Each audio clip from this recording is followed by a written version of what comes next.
खापा गांव में 2026-27 की जनगणना प्रक्रिया का ग्रामीणों ने विरोध किया। जनगणना कर्मचारी गांव पहुंचे, लेकिन विरोध के चलते उन्हें वापस लौटना पड़ा। ग्रामीणों का कहना है कि जब तक जनगणना में ओबीसी समाज के लिए स्वतंत्र कॉलम शामिल नहीं किया जाता, तब तक गाँव में किसी भी प्रकार की जनगणना नहीं होने दी जाएगी। इस मुद्दे पर ओबीसी सेल के जिलाध्यक्ष राजकुमार माटे ने खुलकर विरोध दर्ज कराया। इस दौरान ग्राम पंचायत के पदाधिकारी, कर्मचारी और बड़ी संख्या में ग्रामवासी उपस्थित रहे। ग्रामीणों ने सरकार से ओबीसी समाज की अलग पहचान सुनिश्चित करने की मांग की है।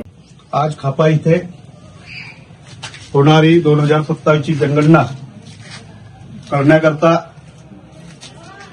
ज्यांची नियुक्ती झालेली असे सन्मान्य सर्व शिक्षक वृंद कर्मचारी हे खापा गाव इथे आज घराची गिनती करण्याकरता आलेले आहेत।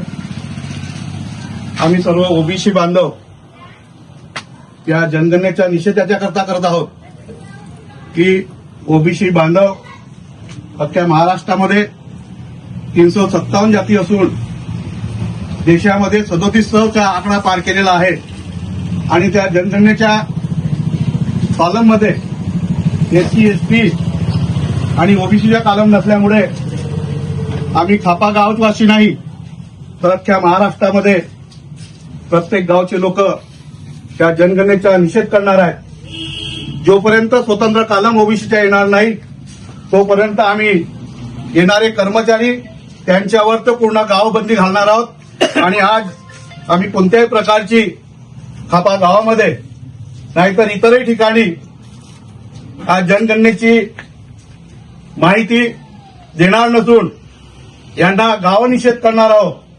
म्हणून शासनाला माझी विनंती आहे की आपण 2027 मध्ये जो जनगणना सुरू केलेली आहे त्या जनगणनेमध्ये जो कॉलम येणार आहे तो कॉलम मध्ये स्वतंत्र ओबीसीचा कॉलम राहणार नाही, तोपर्यंत कुठल्याही अधिकाराला गावामध्ये प्रवेश करू देणार नाही असा या प्रसंगी सांगतो। आणि हे जे आलेले कर्मचारी आहेत यांना आम्ही गावातून हाकलून लावतो अशी या प्रसंगी मी सर्वांना विनंती करतो।